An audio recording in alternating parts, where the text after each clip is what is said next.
So it would appear that yet again I've worn the same dress. Yeah, and I've worn the same braces, so we're okay. But I haven't got changed since last week because Just sat there waiting for it to come around again. Been so busy, yeah. I did notice that we had a background shot. You were at West Bay last week. Yeah, I wasn't sure. Apparently, Harry said that he, because you were talking about sentimental nonsense, so he kind of made us into sort of like a sentimental fluffy way. But he didn't. He decided it wasn't. We won't be repeating that. I don't think. Well, I thought with this week's reading, we'd have to have the background to Britain's Got Talent. The reading's on the talents, isn't it? Oh, of course, yes, yeah. I don't think he'd know what the Britain's Got Talent set looks like because it's not the kind of thing he'd watch. No, neither me. But I know it's a programme because I hear about it. I know.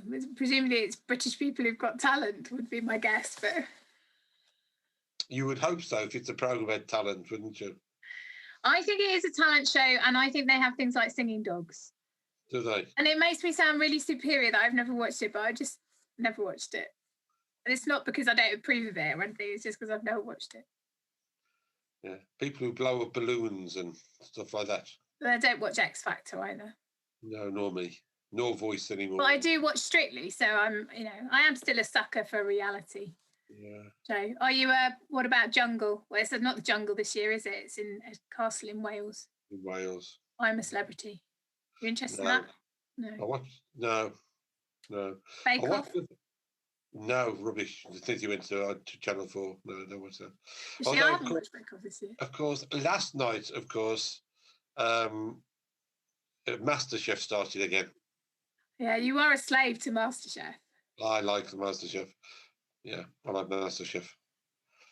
Yeah, I like to see them when they make massive cock-ups, and the turnip comes out looking like a piece of cabbage or something. But isn't it the pros this time round? So they should be good. They should be. But when he says pros, you don't get any, Michelin-starred chefs taking part in this. They're all kind of sous chefs who are trying to make. Okay, so it's like a next step up. Yeah, they're trying to make their way, but they cook very well. They're great skills. I learned a lot of the skills from them. Yeah, it's good to see them. So, which do you prefer, professionals, celebrities, or just Joe Public on MasterChef?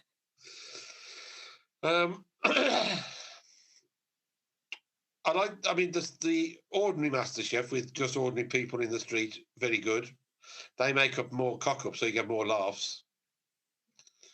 But you do learn what you can aspire to. But I also know that they actually get to practice all of these things for days on end before. Okay. Like in the Bake Off. They actually get all the recipes 2 weeks in advance. They can practice them. Really? Mm. Is this true? It is true. So it's fake then? That's what you're Possibly. saying? I couldn't possibly accuse it of being fake. It's a bit like Messy Church. You practiced what you've done before. Or perhaps you haven't. I don't know.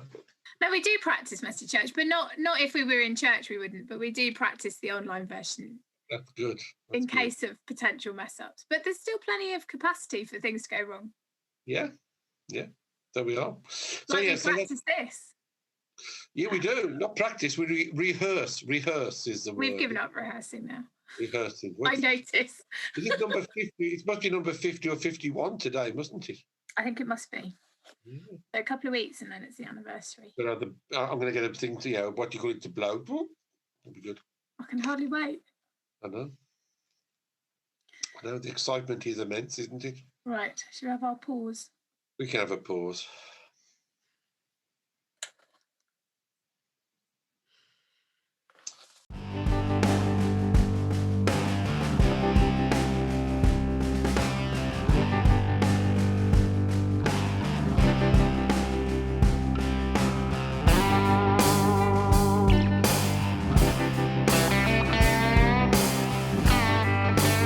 Some of the energy to discuss deep theology with you.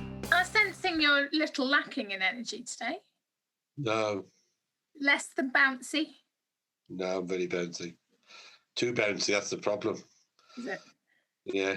How's your running going? No, not really. Walking at the moment, yeah. Yeah, that's going fine. I did go out with Jane last night, and it took 20 minutes longer to do the 3 miles than when I'm on my own. It's because you chat? I don't chat. It's because you stop and say hello to people. I don't stop and say that to people. Not on a training exercise, I don't. No, head down and off you go. Off you go. Yeah, but she doesn't walk as fast as me. But she had got dressed up as if we were going to the North Pole on an expedition. So no wonder she was quite hot. warm still. I'm not in my proper winter stuff yet. No. I'm still no. I was a bit warm. I put one of my jackets on, and to them. It's your wise words of many years ago now. Dress for the second mile. Never forget it. You're right, and that was wisdom shared to me. Dress for the second mile. Yeah, you just have to be cold for a little bit. Well, yeah, that's right. Yeah, but so yes, it's okay, and it's all logged now on my on the computer on the site, because I'm sat so close to it. You would have synced now and taken in the last whatever. Did you go again this morning then? No, because I went yesterday evening. Yeah, I went yesterday morning as well. Oh gosh, you did 10 yesterday. Well, because Jay wanted to go, so we went for a walk. But I said, we're not just going for a stroll like we did in the early lockdown, when you kind of everyone just promenading around town. Oh, right, yeah. A big promenade. I said, let's make it real exercise. Yeah. And so I should go later. Unless it rains, and I may be put off by the rain. It's quite grey and dark. Given that it's not even 3 o'clock. It's definitely got the light on. It's all grey. I thought we might do Pilates later rather than. Yeah, if it rains, I think I may go for the kettlebells. They're all ready. Excellent. Yeah, I'll get the American chap. I can't remember what his name was. You introduced me to a long time ago. Oh yeah. Coach somebody or other. Yeah. On the floor. Can't get up again, but I get down on the floor. Get down with the carpet bugs. That kind of stuff. I read a great quote this week, which I foolishly shared with my children. It was written by, I follow quite a lot of gyms and trainers on Instagram, and one of the trainers said, if you can't be bothered to work out at home, you can't ever give your children grief about homework. Because he said it's exactly the same principle. No child wants to come home from school and do more work, but that's what that's required of them. If you can't get to the gym because it's shut, you've still got to come home after work and get on and do your homework, do your gym workout at home. All right, so. Yeah. Anyway, but we paused too early because we carried on talking about nonsense. We haven't talked about Jesus yet. There wasn't nonsense. This may have a deep central meaning to our thoughts in a minute. Do you want to read a bit from Matthew again? Shall I? We're coming into land now on Matthew. We must only have 3 more weeks of Matthew, and then we're going to change. Right, Matthew 25. 1 more week after this. Christ the King next week. Not next week. Week after. A week after, yeah, 2. Yeah, good one. So, next week it's sheep and goats. I'm waiting for that. That's good. We like sheep and goats. Sheep and goats was the first ever thing we did in gin church. They're very good in curry. There wasn't a lot of love for sheep, I have to say. We had too many farmers in the room. Anyway, moving on. Matthew 25, 14 to 30. Quite a long one. For it is as if a man going on a journey summoned his slaves and entrusted his property to them. To one he gave 5 talents, to another 2, to another 1, each according to his ability. Then he went away. The one who'd received the 5 talents went off at once and traded with them and made 5 more talents. In the same way, the one who had the 2 talents made 2 more talents. But the one who'd received the 1 talent went off and dug a hole in the ground and hid his master's money. After a long time, the master of those slaves came and settled accounts with them. Then the one who'd received the 5 talents came forward, bringing 5 more talents, saying, Master, you handed over to me 5 talents. See, I've made 5 more talents. His master said to him, well done, good and trustworthy slave. You have been trustworthy in a few things. I will put you in charge of many things. Enter into the joy of your master. And the one with the 2 talents also came forward, saying, Master, you handed over to me 2 talents. See, I've made 2 more talents. His master said to him, well done, good and trustworthy slave. You've been trustworthy in a few things. I will put you in charge of many things. Enter into the joy of your master." Then the one who had received the 1 talent also came forward, saying, "Master, I knew that you were a harsh man, reaping where you did not sow and gathering where you did not scatter seed. So I was afraid, and I went and hid your talent in the ground. Here you have what is yours." But his master replied, "You wicked and lazy slave. You knew, did you, that I reap where I did not sow and gather where I did not scatter? Then you ought to have invested my money with the bankers, and on return I would have received what was my own with interest. So take the talent from him and give it to the one with the 10 talents. For to all those who have, more will be given, and they will have an abundance. But from those who have nothing, even what they have will be taken away. As for this worthless slave, throw him into the outer darkness, where there will be weeping and gnashing of teeth." Ooh, it's a tricky old one, this one. Yeah. It's not about your talents. That's what I want to say first. It's about money. Well, one of your talents could be that you're good at making it or good at losing it. True, but I think this parable's been really interpreted about it's about our talents, like the gifts we have. But talent is just a measurement of money. And so this is about, I guess there's a link when it's using things that you've been entrusted with, but a talent was one measurement. A coin was valued at whatever, wasn't it? Yeah, talent was worth more than 15 years' wages of a labourer, so it's a load of money. It's a lot of money. Well, first of all, there are a number of things, because you and I got a chance to think about this on Monday. So you can tell, dear viewer, that the deep theological thought from Monday to now is really working. And we were given a chance at the Mission and Ministry Council to think about this, and it was amazing what people said and came out with, and we were asked to write some comments, weren't we? That struck to our mind. And I've used those comments I wrote down once or twice. I think it's about being faithful to God and obeying what He actually tells us to do. Mm-hmm. But that would also suggest that God is a punishing God if you don't do what He tells you because of the man who didn't do and buried his money. I think unless He put a little flag in the ground to know where He put it, He was very good, because without a metal detector, it must have been difficult in those days to have found it again. But suggests that God punishes those that doesn't do what He asks them. And I'm not sure I can quite cope with that, if I'm honest. This constant idea that God punishes us all the time. That's going back to the Old Testament times again, isn't it? Well, it's making the assumption that the master in the parable is God, but it might not be. May not be. That's the other point that we could do. I wrote down that there was something about money, finance over humanity.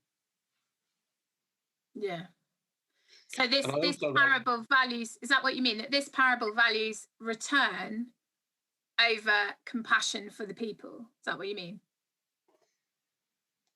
Yes, I think so. Yeah. I think that's a good way of putting it. Yeah. There is a, it's again the finances as we see in the world today trump anything. Perhaps that's not the right word at the moment to use with the situation in America, but override anything of what human wisdom, human love is about. Yeah. And there was something that struck me on Monday when I wrote that down. I also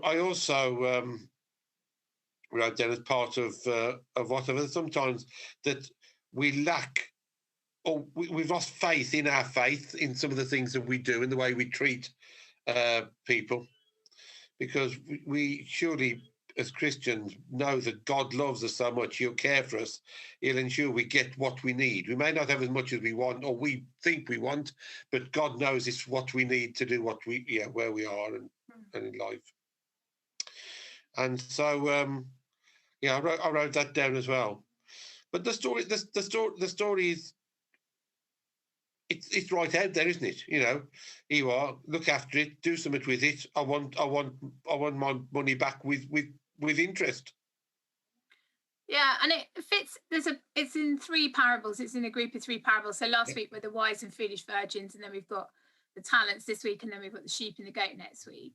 And they all tackle something about the kingdom. About for me, I think there's a common thread about it is an amazing the kingdom is an amazing gift, but you've got to do something with it. And Yep. so there's an element of judgment in all of those parables. Because if you're foolish and you didn't get your lamp ready, then you don't get in. Yep. And if you're not brave enough to risk for the kingdom, then there might be consequences. And then next week, if you don't care for the poor and the outcast, then there are consequences. Well, the consequences today were quite dramatic, weren't they? You'll be thrown into outer darkness where there'll be weeping and gnashing of teeth. Well, they were quite dramatic last week. The door was shut and they weren't let in. They were dramatic, but I think I'd rather be shut out than be thrown into outer darkness where there's weeping in the. Because what does that mean? Don't they amount to the same thing? I don't know. I don't know. I think I've always equated judgment and hell with the absence of God. Mm-hmm. So if there is such a place as hell, to me that is a place where God has been rejected or God is absent. Yep. And to me that would be an awful place, because it would be there would be lack, and you would lack the presence of God. I would have thought that with judgment comes an opportunity to seek redemption. And that's always the conundrum, isn't it? Because that's exactly what I preach week in, week out. There's always a chance for a second chance. And you got more of a chance, I would have thought, if you're shut out to actually think about it and whatever, than if you've been condemned to this place of eternal gnashing of teeth. Well, maybe. Although when you get there, if it does exist, as you say, we don't know. It may be like a prep school for relearning what you've done wrong, ready to seek redemption. I don't know. But I think you're right. For me, it would be hell if there was an absence of God and God's love and care and kindness and compassion and all of the things that schools write of their, their values. Their values, which are tremendous thoughts, so long as they understand what it is that they're saying, and I'm sure they do. But it's funny, because I was recording a collective worship today, and it was about responsibility, and I was talking about us taking responsibility for our actions. Mm-hmm. That actually, to be a responsible person is learning and growing into maturity. That the things you do have a consequence. To me, that's part of being responsible. Yeah. And actually, I think these parables take us down that same journey of your actions have consequences. Yes. And we probably shouldn't be surprised that even in God's economy, which is more generous and more wonderful than anything we know here on earth, yes, that there are still consequences for our actions. And if we choose to ignore or not be ready or not care or not be compassionate, then actually we probably shouldn't be surprised that there may be some consequence. The trouble is, I want to believe in a God that is eternally forgiving. But I guess, does eternal forgiveness mean that eventually there's no consequences? You can do what hell you like because he'll always forgive you.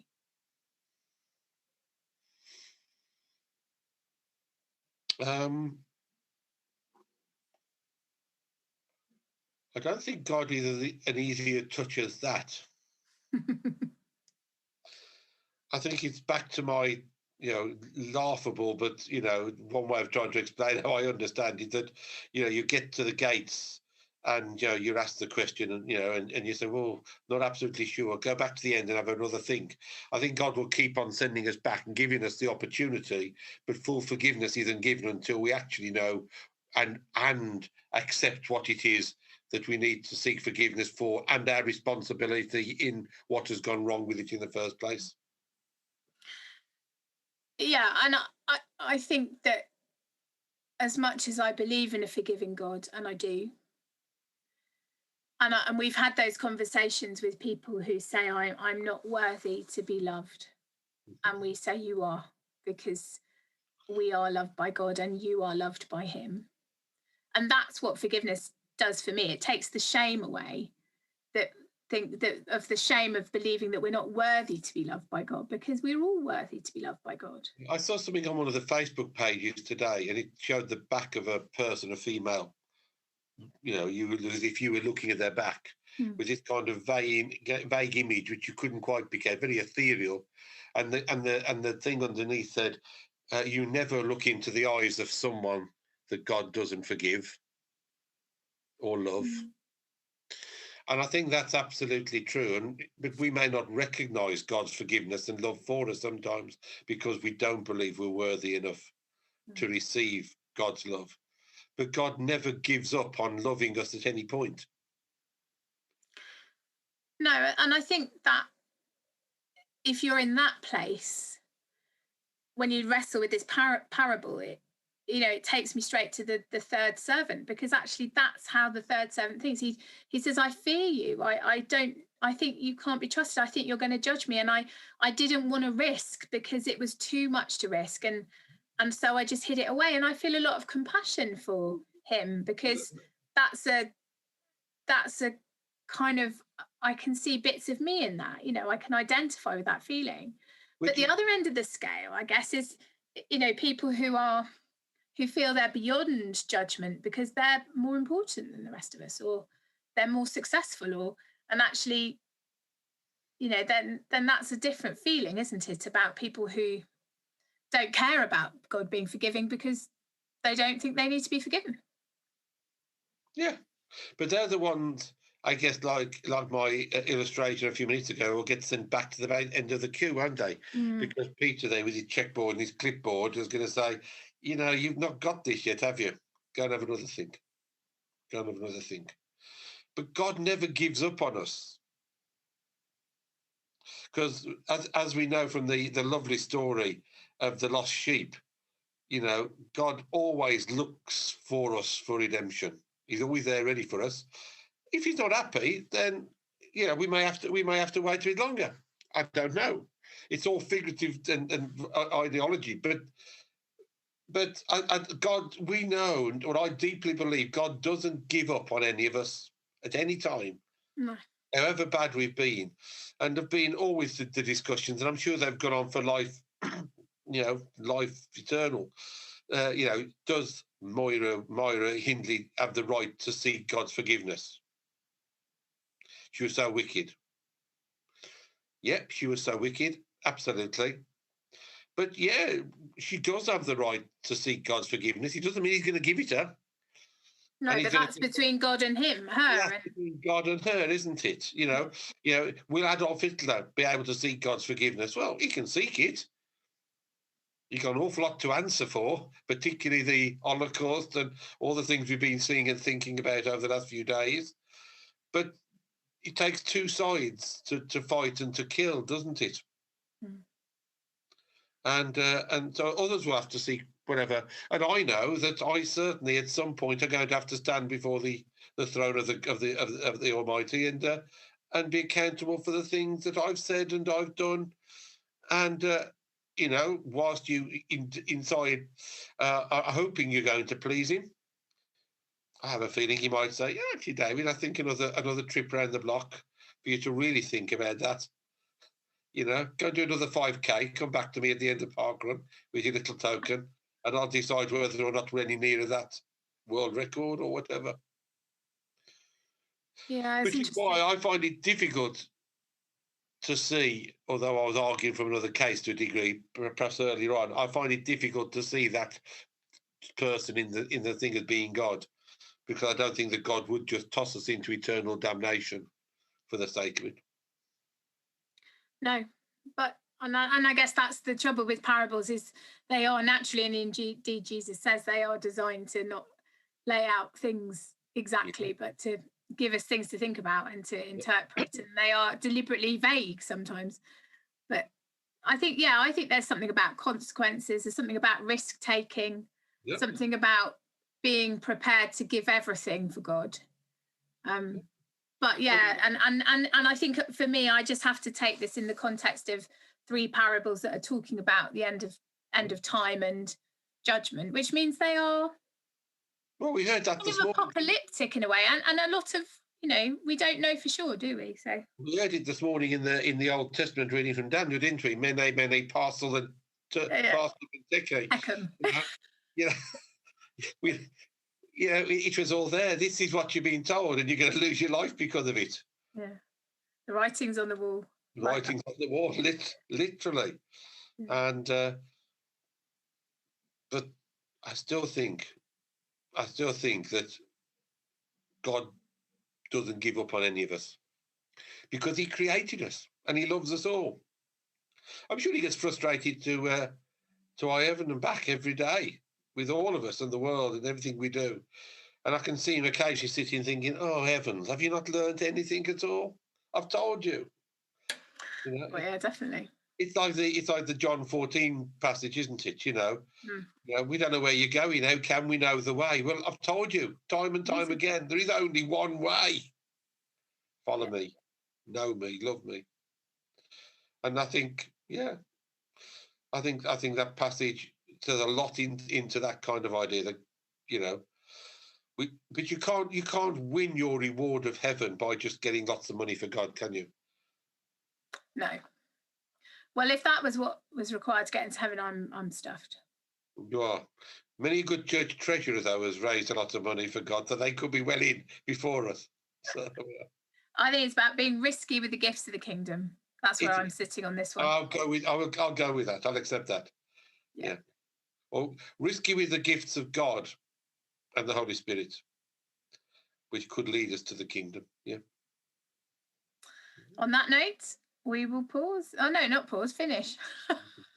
We can't do another pause. That'd be far too long. No. You can find us in all the usual places at Beaminster Team on social media, beaminsterteamchurches.org, our website. There's worship every week at the moment, whilst public worship is in abeyance. Suspended. Not banned. Suspended. But join us for worship on our website. Every Sunday there's a service there for you to join in with, and we will see you again very soon. We will. Bye-bye. Perhaps I'll be more bouncy next week. See ya.